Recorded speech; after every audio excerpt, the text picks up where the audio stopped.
Discuss the Helping Small Business Thrive Act, or Democratic Senator Jeanne Shaheen of New Hampshire and Republican Senator Bill Cassidy of Louisiana. Both joined us now from Capitol Hill. Glad to see you both together and working in this bipartisan way.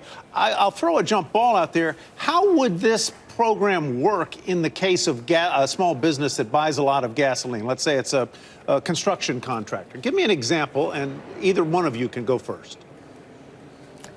Well, first of all, as you point out, small businesses are critical to the U.S. economy. 2/3 of jobs are created from small businesses. And so what we want to do is to provide every opportunity for those small businesses to succeed. And one of the challenges they have is that they can't hedge their costs of commodities. And we did a small business field hearing in New Hampshire a couple of weeks ago, and what I heard from those small businesses was that energy costs were a huge challenge. And so what this bill would do is allow us to allow small businesses, under the oversight of the Small Business Administration, to hedge on commodity costs. And so it gives them the kind of advantage that large businesses now have. In other words, Senator Cassidy, the small business would be able to lock in a price for a commodity for a set period of time, guaranteeing that price. And if the price went up, they'd spend it, they'd have to pay that higher price, but then magically money would appear for them, right? I mean, from the Small Business Administration, you'd get a rebate because you'd locked in at a lower price. Am I understanding correctly? It wouldn't have to occur like that. Right now, bigger businesses, think an airline, will hedge jet fuel. Now, they may be paying $3.50 for a gallon of jet fuel, which is currently going for $3. So they're paying a little bit extra. But they do lock in the $3.50 price so that if the price of the jet fuel goes to $4, then they're held harmless. Now, they can do that because they have massive buying power. Small businesses, and we're speaking of businesses 500 or less, don't have that.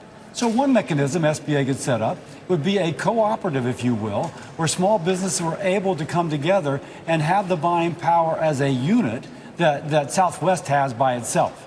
And with that, they'd pay a little extra on the front end, but they would, again, hedge in case there is a future increase. Keep in mind, a significant portion of small businesses will go bankrupt within the first 5 years because they're operating on very thin margins. We're trying to say within that thin margin, you can make a plan, a business plan, that allows you to survive the sudden increase in the price of commodity that could not be anticipated. Senator Cassidy, how much would this potentially cost? Because all of these plans, your proposal, a lot of what we've heard from both of the candidates for president, they all sound good and they sound useful and they sound like they would help people. But I'm just wondering at what point it matters how much we're spending when we're running such large deficits and already have such high debt. So a couple things. This is totally dialable. You can make it so it costs a lot or cost a little. But again, the way I laid it out, in which you're just forming a cooperative in which the buying power of multiple businesses across different industries is combined, shouldn't cost a heck of a lot.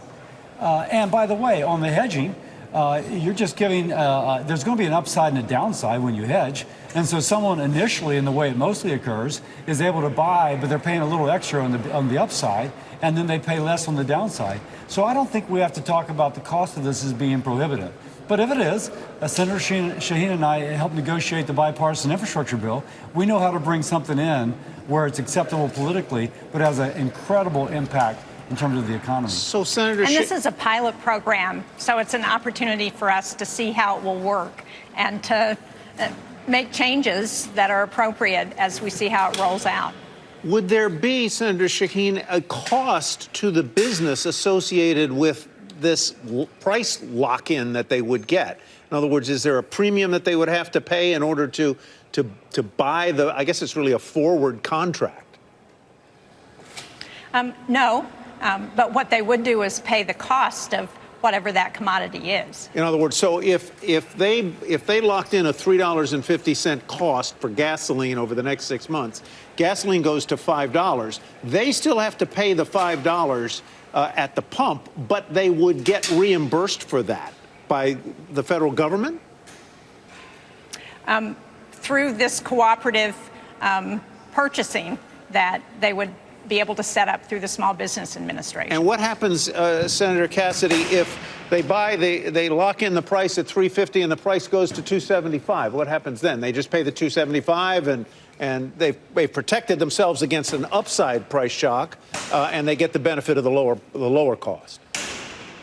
There are different ways to do this, and Gene describes one way, and I described another, in which they continue to pay the $350 and they'd forego that downside, if you will, for protection against the upside.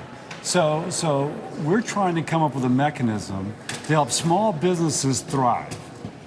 Now, there are different ways to structure that, but when we know that the price of commodities fluctuating over the last 5 years has really done a number on a lot of small businesses, we're willing to do a pilot project to see if we can come up with a system by which they can be buffered against the kind of market swings that occur in some of their inputs. And it's just a final... And Sure. at least for a pilot project, it seems like a reasonable thing to do. I would just offer the comment that we know that interest rates have been a huge headwind for small businesses because they can't tap those fixed income markets.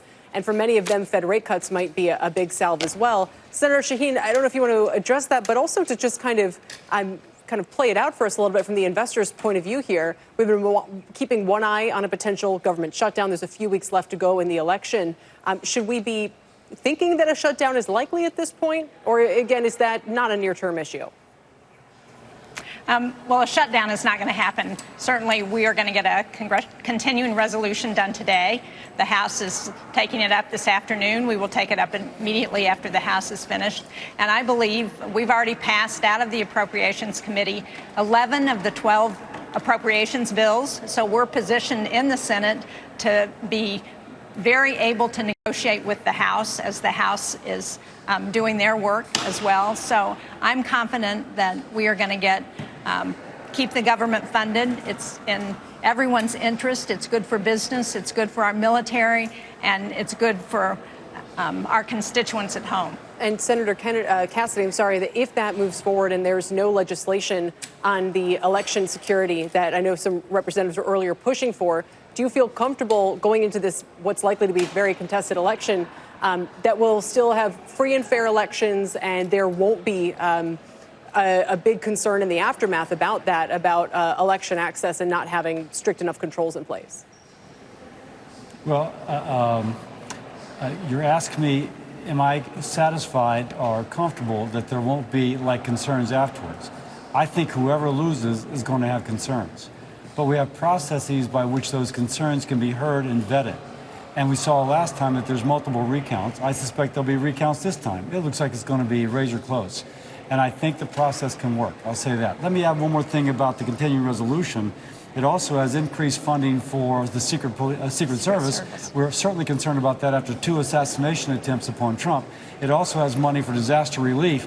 Louisiana's been hit by Francine, but now we see another big storm coming down to Florida and Georgia. So there's other things in this reauthorization of the continued authorization of the National Flood Insurance Program.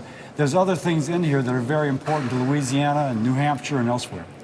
And we're going to get a briefing this afternoon, all of the senators, about election security. So we will be very well prepared when we go home to talk about what we need to do to ensure that we have free and fair elections. And I'm confident in New Hampshire it's not going to be an issue. Give us a call when you find out.